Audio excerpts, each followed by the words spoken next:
요한복음 14장 12절에서 15절 말씀을 다 같이 봉독하시겠습니다.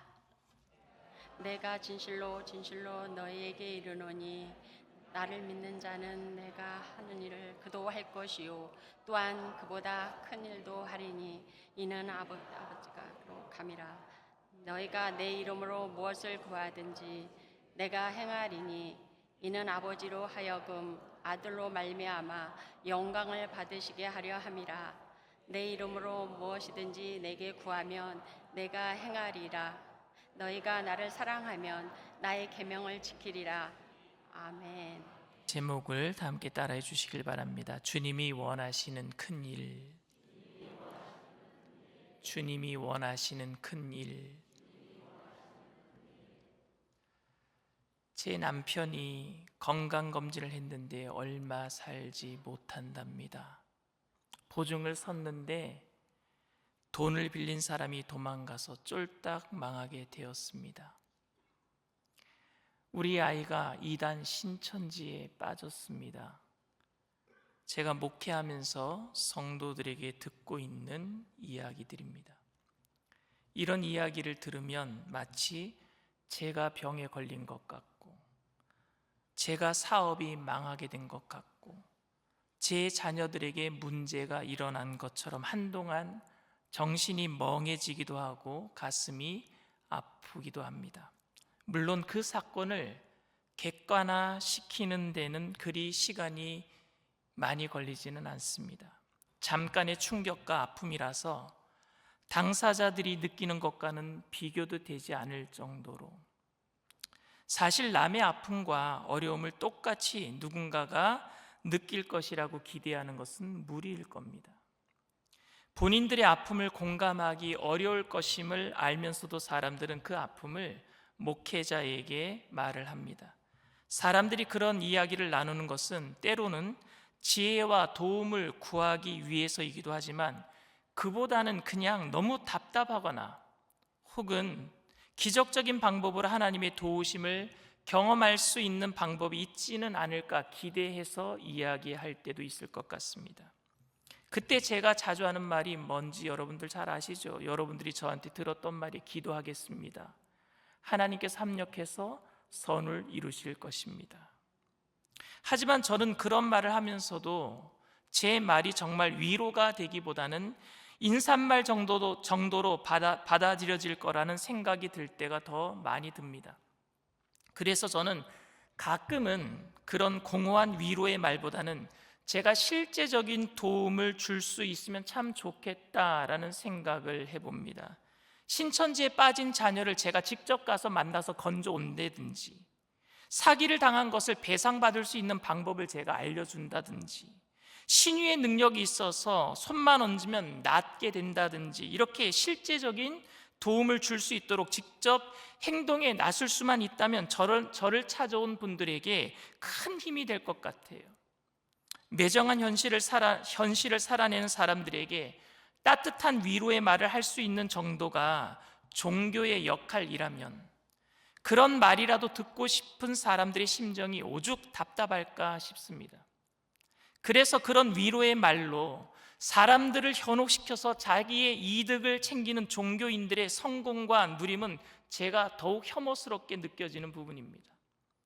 기독교가 단순히 인간의 심리의 문제를 다룬 종교가 아니라면 하나님의 약속은 막연한 희망이 아닌 실제적인 것이어야 되는데, 하나님이 함께 하십니다 라는 말은 사실이어야 하고 실제가 되어야 하는데 심리적 위안을 주기 좋은 정도로 부족하다는 말처럼 느껴질 때가 많아요. 그냥 심리적인 위안만 드리는 것 같아서.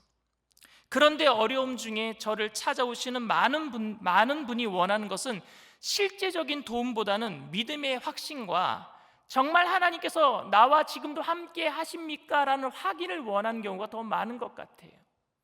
다시 말하면 그것이 사실임을 믿어요. 하나님의 약속의 말씀이 사실임을 믿지만 현실에서는 제대로 그 영향력이 드러나지 못하는 것 같아서 저를 찾아온 많은 교인들은 이 괴리감을 해결할 수 있는 방법이 무엇인가 묻고 있는 겁니다.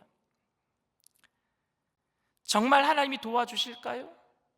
정말 하나님께서 이 고난 중에도 하나님의 계획이 있는 것일까요? 혹 제가 잘못해서 회개를 원하고 계시는 것은 아닐까요? 하나님께서 함께 하심을 확인할 수만 있다면 힘들기는 하지만 견뎌낼 수 있잖아요, 우리가. 따라서 목회자에게 하나님의 약속에 대한 확신이 없다면 그가 전하는 위로의 말 혹은 모든 노하우는 다 사기가 되고 맙니다. 목회자는 진실하게 하나님의 약속을 틀림없이 이루어질 것을 믿고 전할 때에 그 말씀이 성도들에게 위로가 될 줄 믿습니다. 제자들도 그런 확인이 필요했던 것 같아요. 확신이 필요했던 것 같아요. 그렇지 않아도 주님을 따르는 것은 대단한 모험이었어요. 생업을 포기하고 가족도 뒤로 한 채 3년을 예수님을 따라다녔습니다. 물론 수많은 사람들이 열광하는 현장에서 주목받는 쾌감도 있었습니다. 병들어 괴로워하는 사람들을 고쳐주고 그 가족들이 마치 한을 푼 듯이 통곡하는 모습을 볼 때는요, 가슴이 뭉클하기도 했었습니다. 하지만 미래가 보장되지 않은 상태에서 누리는 인기와 관심은요, 그들을 불안하고 외롭게 만들기에는 충분했어요. 아무런 대가도 누리지 못하는 그 길은 정말 외롭고 어려운 길이었으니까요. 잘 것도 마땅하지 않고 먹을 것도 없이 다니면서 경험했던 육체의 피곤함은 힘들었지만 환호한 사람 못지않게 대적하는 사람들의 살벌한 눈길이 항상 그들 주변에 도사리고 있었잖아요.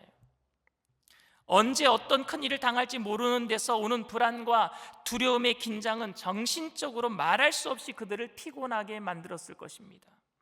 그런데도 주님은 한 번도 적당히 나를 따라라 말씀하신 적이 없으셨어요. 나를 따르려고는 자기를 부인하고 자기 십자가를 지고 따라라 이렇게 말씀하시니까요. 사람에게는 여러분 직감이라는 게 있어요. 특별히 여자분들의 직감은 대단하더라고요.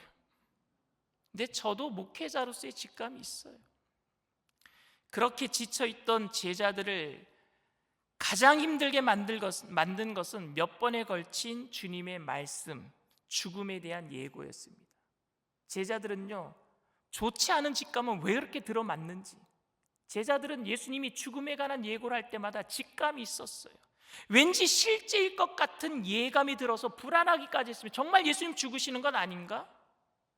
그렇게 제자들이 느끼는 불안과 근심을 주님도 아셨는지 그들에게 주님은 아무것도 염려하지 말고 나만 믿어라. 지난주에 제가 말씀을 드렸습니다. 요한복음 14장 1절 말씀입니다. 너희는 마음에 근심하지 말라. 하나님을 믿으니 또 나를 믿으라.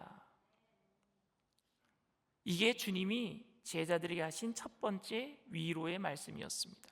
그런데 그 말씀이 위로가 되지 않았어요, 제자들에게. 여러분, 두려워하지 말라고 그렇게 얘기하면 두려워 안 합니까? 그래서 두려웠던 빌립이 말을 합니다. 요한복음 14장 8절 말씀입니다. 빌립이 이르되 주여 아버지를 우리에게 보여주옵소서. 그리하면 족하겠나이다. 너무 두려워요. 하나님 좀 보여주세요. 제가 생각하기에는 따라서 이 말은 섭섭하게 예수님께 들릴 수 있을 것 같아요.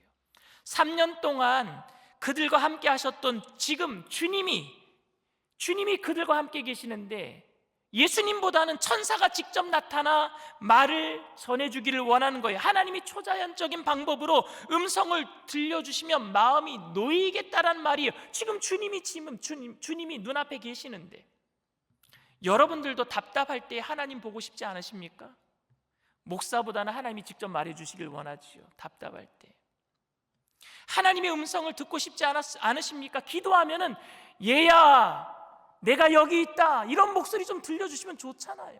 정말 답답할 때, 힘들 때에 기적을 경험하고 싶지 않으십니까? 성경에 약속들이 나와 있고 믿음의 선배들이 그 약속들을 상기시키고 있지만 하나님이 직접 나타나 말씀하시면 모든 게 다 선명해질 것 같잖아요.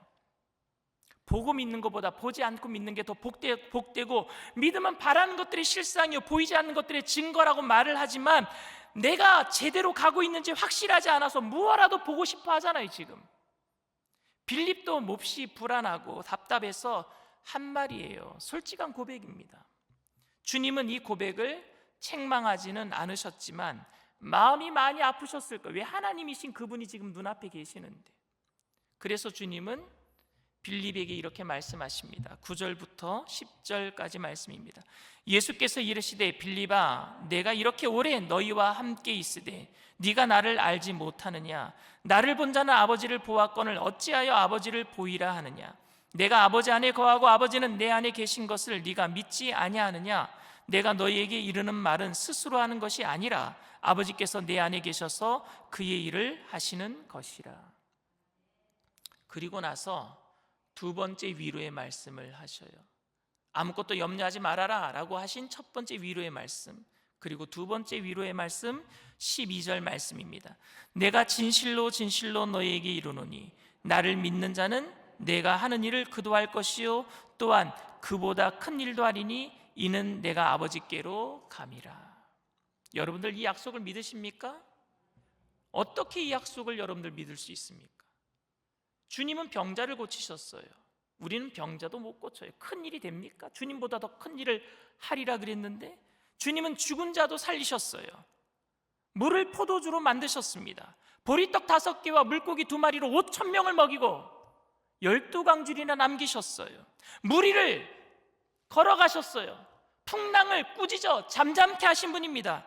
그런데 예수를 믿는 저와 여러분들의 모습이 주님보다 큰 일을 하리라는 약속을 믿고 있는 우리들의 모습은 지금 어떻습니까?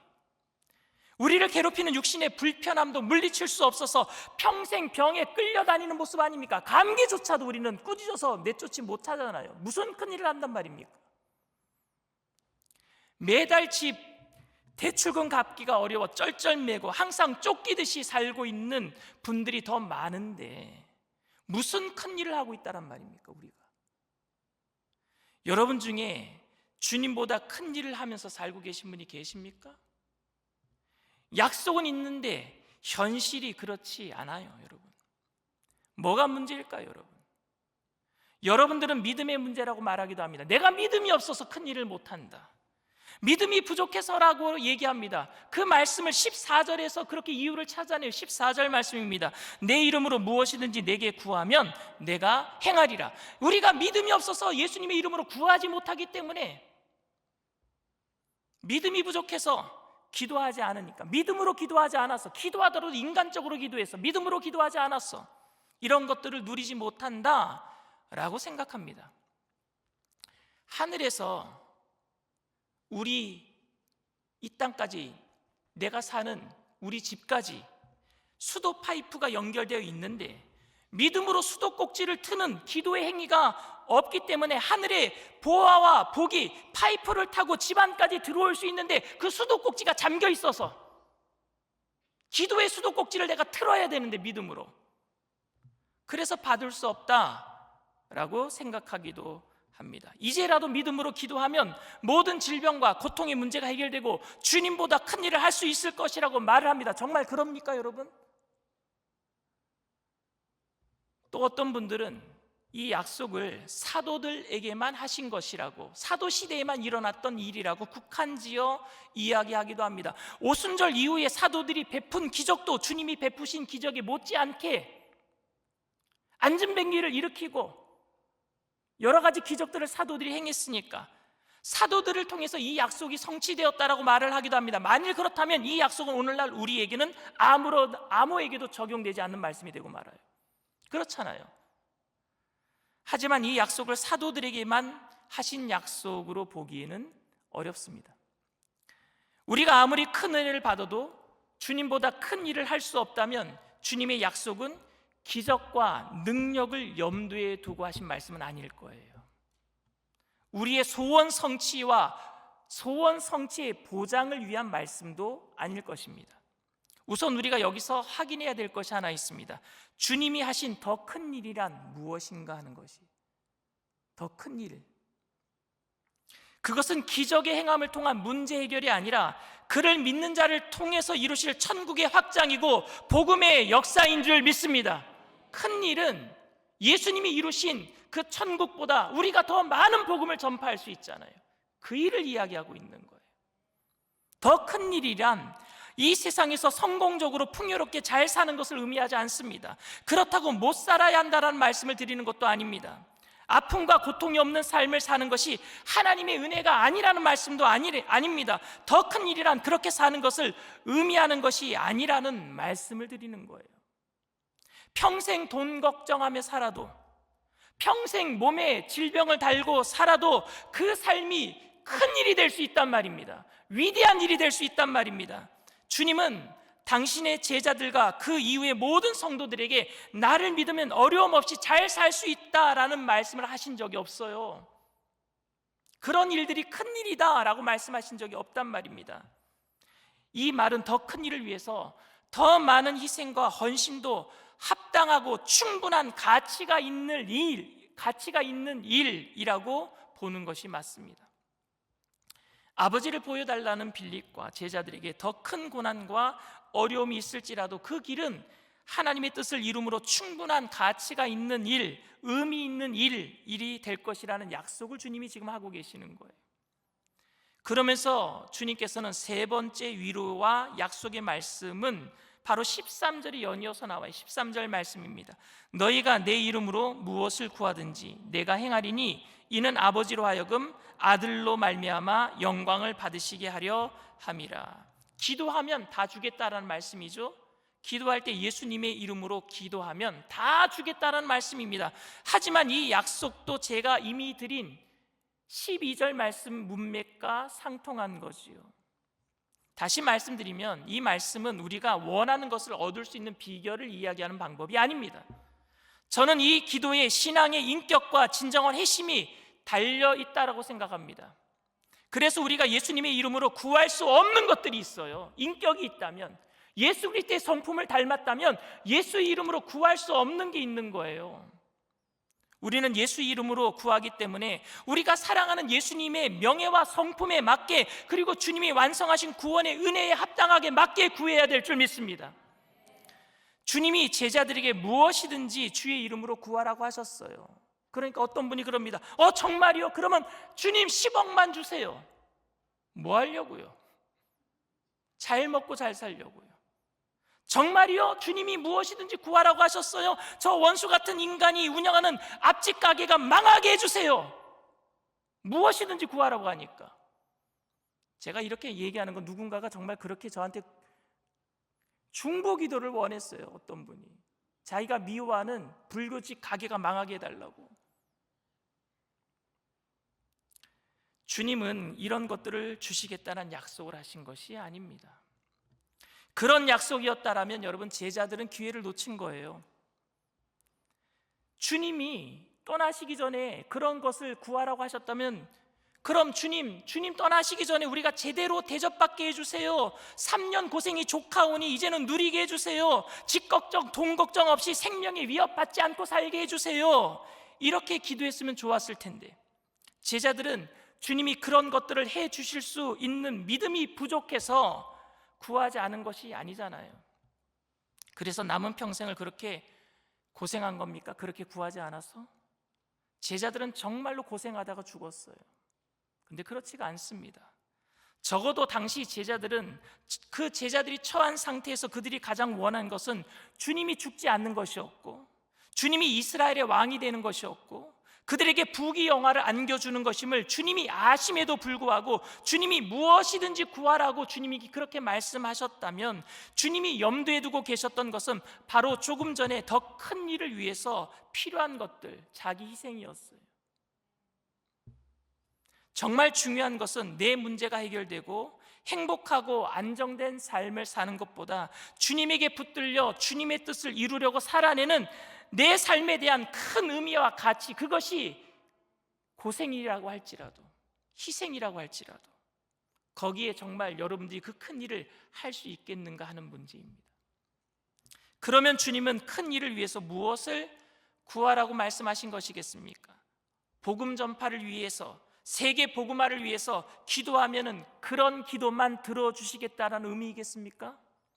교회의 부흥과 성장을 위해서 기도하는 것만이 큰 일이니까 교회를 위해서만 기도하는 것, 전도를 위해서만 기도하는 것, 그런 것만 들어주시겠다는 약속이겠습니까? 만일 그렇다면 이 말씀이 당시 근심하고 있던 제자들에게 그 큰 위로나 힘이 되지는 않았을 것 같습니다. 그렇게 이해함으로 종교적인 것과 일상적인 것을 나누는 이원화의 문제도 발생할 수 있을 테니까요. 저는 이 복잡한 주님의 말씀의 부분적인 결론이 오늘 우리가 마지막 읽었던 15절에 있다라고 생각합니다. 15절 말씀 다 같이 읽겠습니다. 너희가 나를 사랑하면 나의 계명을 지키리라. 요한복음 14장 34절에서 요한복음에서 말씀하신 제자들을 향한 계명은 서로 사랑하라는 거예요. 내가 너희를 사랑한 것 같이 너희도 서로 사랑하라. 그렇다면 주님이 두려움 가운데 근심하던 제자에게 하신 위로는 어떤 의미이겠습니까? 제가 13장부터 14장까지 주님이 제자들을 어떻게 위로하시는지 풀어서 말씀을 드릴게요. 나는 지금 하나님께 아버지께로 가지만 나중에 다시 와서 너희들을 나 있는 곳으로 데려갈 거야. 그동안은 나는 너희를 통하여 복음을 전파하고 하나님의 영광을 나타낼 거야. 이제 너희가 할 일은 내가 하는 일보다 더 큰 일들을 하게 될 것이다. 그렇게 복음으로 사는 것이 어려울 때마다 너희는 나에게 구해라. 내가 떠나가지만 보혜사 성령을 보내어서 너희와 언제나 항상 함께 할 거야. 이제 너희가 나를 사랑한다면 내 말을 명심해서 서로 사랑하며 하나가 되어서 아버지의 위대한 일을 성취하는 데 쓰임받기를 원한다. 따라서 이 말씀이 위로가 될 뿐만이 아니라 능력과 승리의 약속이 되는 때는 우리가 바로 복음에 합당한 삶을 살아갈 때예요. 그게 큰 일이에요. 믿음의 확신을 가지고 복음에 합당한 삶을 살라는 준엄한 요구가 오히려 위로가 되는 아이러니가 바로 예수님의 말씀에 들어 있습니다. 기도는 여러분, 우리가 이 세상에서 잘 살고 복받기 위해서 필요한 것이 아니라 말씀을 붙들며 살아내기 위해서 필요한 게 기도인 줄 믿습니다. 물론 우리 일상에서 필요한 것들을 위해서 기도하면 안 된다라는 의미는 아닙니다.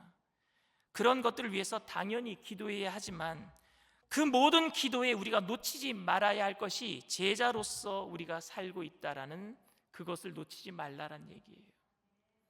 편안하게 잘 사는 것이 아니라 아버지께서 큰 일을 이루어 가심에 동참하는 것이 천국을 바라보며 이 땅을 살아가는 제자들의 모습임을 잊지 말자라는 말씀입니다. 제자들도 근심했어요. 그런데 예수님도 제자들 때문에 마음이 안타까웠습니다. 제자들의 근심이 그들이 당하게 될 불이익과 고난 때문이었다면 주님의 안타까움은 그들이 당하는 불이익과 고난 속에서 혹시라도 믿음 잊어버릴까 봐, 믿음 놓쳐버릴까 봐, 그래서 예수님은 안타까워하시면서 제자들에게 마지막 당부가 큰 일을 이루기 위해서는 함께 해라, 사랑해라, 서로 격려해라. 하나님이 우리의 삶을 통해서 이루고자 하시는 큰 일이 있다는 사실은 우리가 살아가는 모든 순간순간 우리의 모든 삶을 의미 있게 만들 것입니다. 자신이 없고 약해질 때 기도할 수 있다는 것, 누군가가 옆에서 함께 기도해 주는 동역자가 있다는 것, 그것이 우리에게 큰 힘이 될 것이고 그때 우리는 함께 큰 일을 이루어가게 될 줄 믿습니다.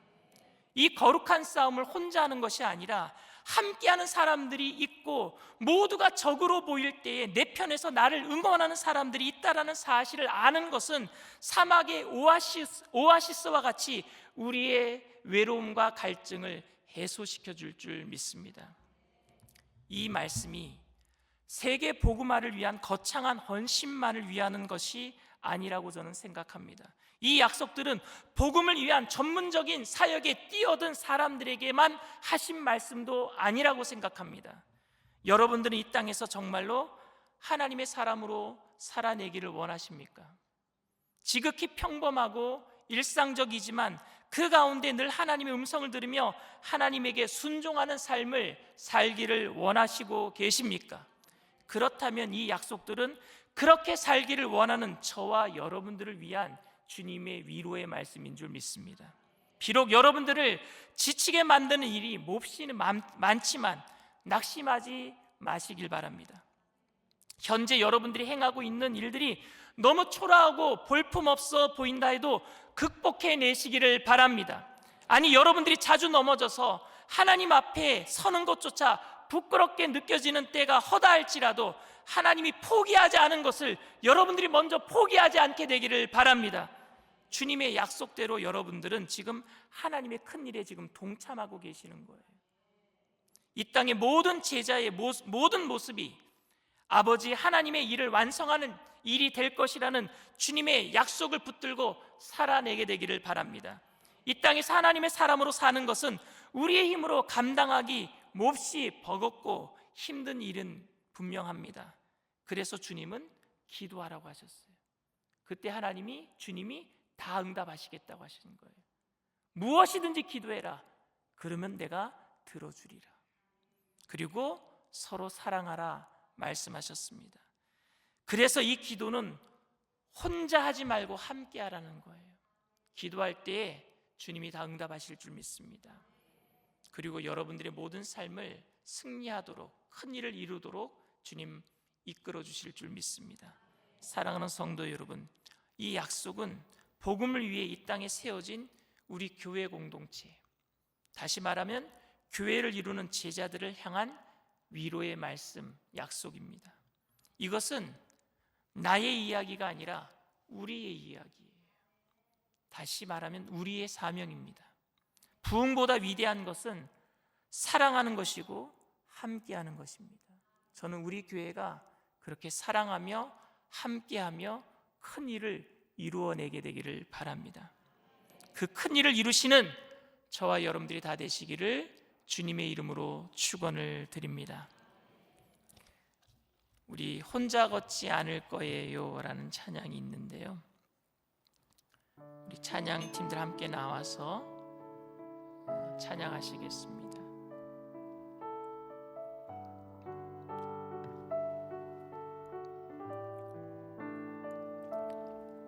그대 폭풍 속을 걷고 있을 때 비바람을 마주해야 할 때 불빛조차 보이지 않아도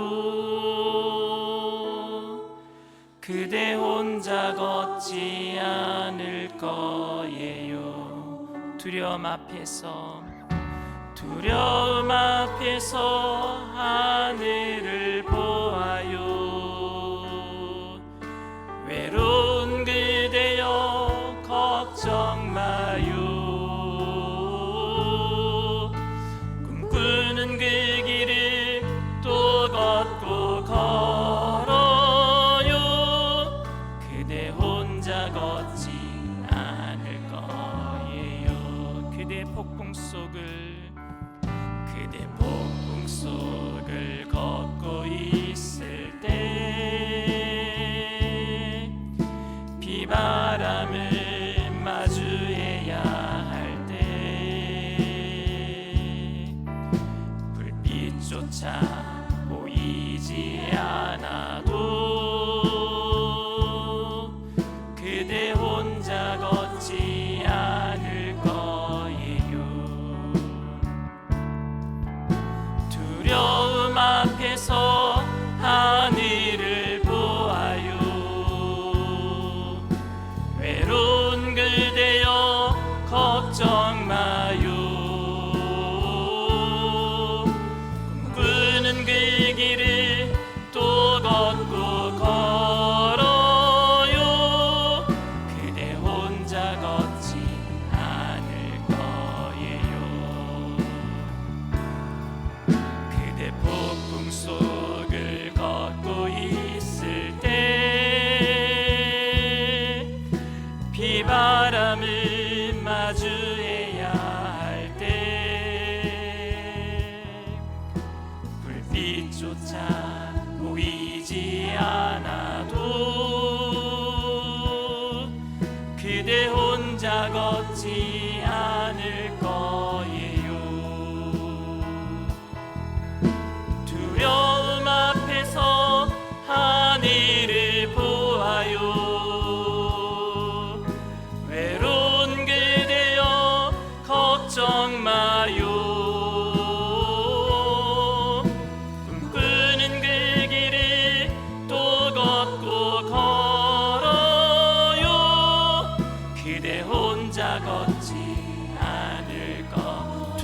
앞에서 하늘을 보아요.